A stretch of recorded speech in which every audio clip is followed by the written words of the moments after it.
Hello viewers, আসসালামু আলাইকুম। Welcome back to Mahira's mamma YouTube channel এবং ফেসবুক পেজ থেকে নতুন আরও একটি ব্লগ দেখার জন্য। তো আজকের ব্লগে হচ্ছে মাহিরা আর আমার জন্য সারপ্রাইজ আসছে, তো সেটাই আপনাদের সাথে শেয়ার করব। তো সকাল সকাল তো যেটা ডেইলি একটা রুটিন, মা মেয়ে দুইজনে বারান্দায় চলে আসি বাহিরের প্রকৃতি উপভোগ করার জন্য। আর মাহিরা খুব এটা এনজয় করে, ও একদম ওর গোসল টোসল সেরে তারপরে বারান্দায় এসছে। যাই হোক, ওর বারান্দায় আসার পরে আমি রান্না করে চলে গেলাম, রান্না বান্না করব। আজকে হচ্ছে দেশেও মনে হয় এই মাছ পাওয়া যায় না, মূলা দিয়ে ডাল রান্না করব, বাইন মাছ রান্না করব। আর সাথে হচ্ছে ফ্রেশ ফ্রেশ মানে পালং শাক নিয়ে আসছিল ভাই, গতকাল রাত্রে একদম ফ্রেশ ছিল, এই জন্য। তো আমার এখানে বাইন মাছটা রান্না হয়ে গেছে, রাত্রেবেলা গাছ ছিল না মা, আমরা মা মেয়ে এখন অবশ্য বাহিরে এখানে বসে বসে আমরা দিতেছি আর কি, ভয়েস কভার করতেছিলাম।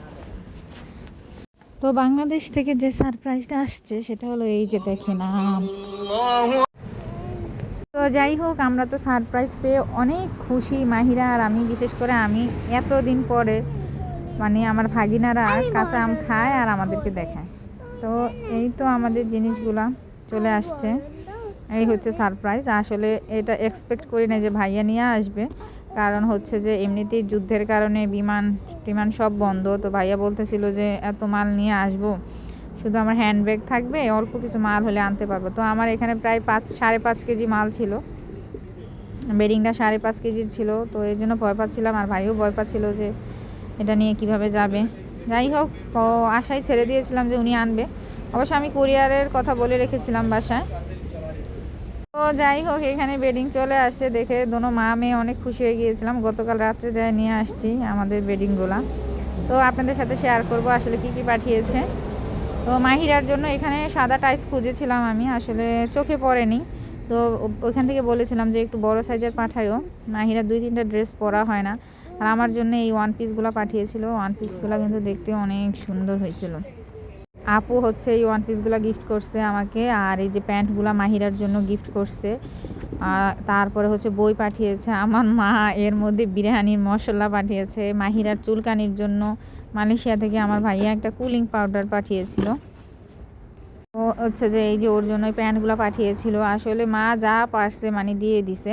এই প্যান্টগুলো হচ্ছে যে একদম নতুন কিনে পাঠিয়েছিল। আর এই ওয়ান পিসটা হচ্ছে যে মা পছন্দ করে আমার জন্য কিনে নিয়ে দিছে। আমি এই শোরুম থেকে আরও কিছু ওয়ান পিস নিয়ে আসছিলাম। এই ওয়ান পিসগুলো অনেক সুন্দর, বুকের কাছে কাজ করা আছে, গলাতে দেখতে ভালো লাগে। তো এই যে মাহিরার জন্য দেখতে দেখতে 3টা সাদা টাইস, আর এই 2 পিসটা আপু গিফট করছে, এই 2 পিসটাও আপু গিফট করছে। এখানে মাহিরার জন্য মালয়েশিয়ান কিছু চকলেট ছিল মার কাছে, এগুলো পাঠিয়েছে। পাঠানোর কোনো কিন্তু দরকারই ছিল না, এখানে তো চকলেটের অভাব নাই, আসলে আবেগ। তো এই হচ্ছে যে আমার আসল জিনিস। বলছিলাম যে একটু তেঁতুল পাঠানোর জন্য, তো অল্প পরিমাণে 1 কেজি কিনে পরে হচ্ছে যে হাফ কেজির মতো একটু তেঁতুল পাঠিয়েছিল আম্মা, বলা হয়েছিল। আর এই হচ্ছে যে আমার সুন্দর সুন্দর বিছানা চাদর, 2টা বিছানা চাদরের সেট পাঠিয়েছিল। আসলে মূলত এই জন্যই আর কি আমাকে বলছিলাম দেওয়ার জন্য বিছানা চাদর। এখানে হচ্ছে যে এরকম আসলে কাপড় মিলাতে পারি না, বিছানা চাদর পাওয়া যায় বাট কাপড়গুলো একটু ট্যাটন ট্যাটন। আর যেহেতু সামার চলে আসতেছে, এইসব বিছানা চাদরেতে ঘুমানো যাবে না, অনেক গরম লাগবে। এখানে মাহিরার জন্য চকি চকি পাঠিয়েছে। এই হচ্ছে আমাদের টুকিটাকি বাংলাদেশ থেকে সারপ্রাইজ চলে আসছে আর কি। তো হচ্ছে সবাইকে অনেক ধন্যবাদ আমার ভিডিওটি দেখার জন্য। যেখান থেকে দেখছেন লাইক দিয়ে দেখার অনুরোধ রইল। আর এই হচ্ছে আমার বিছানা চাদর, একটা অলরেডি আমি বিছিয়ে ফেলেছি। আর দেখতে কিন্তু মাশাআল্লাহ অনেক সুন্দর লাগতেছিল। দেখেন আমার পুরো বেড একদম অনেক বড় বড় ছিল, জোরালো ছিল, দেখতে খুবই সুন্দর লাগতেছিল। কালারটা কিন্তু এমনিতে আরও বেশি সুন্দর। তো থ্যাংক ইউ আপু এবং আম্মুকে এত কষ্ট করে এগুলো গুছগাছ করে আমাকে পাঠানোর জন্য। আসলে তাদেরকে তার থ্যাংক ইউ বলে আর কি শেষ করা যাবে না আর কি। আমার মেয়ে এগুলা নিয়ে বিছায়া এখন আনন্দ ফুর্তি করতেছে। তো যেখান থেকে দেখছেন সবাইকে অনেক ধন্যবাদ। লাইক দিয়ে দেখার অনুরোধ রইল, ফলো দিয়ে সাবস্ক্রাইব করে আমাদের পাশে থাকবেন আমার আরও নতুন নতুন ব্লগ দেখার জন্য। তো আজকে এ পর্যন্তই, আল্লাহ হাফেজ।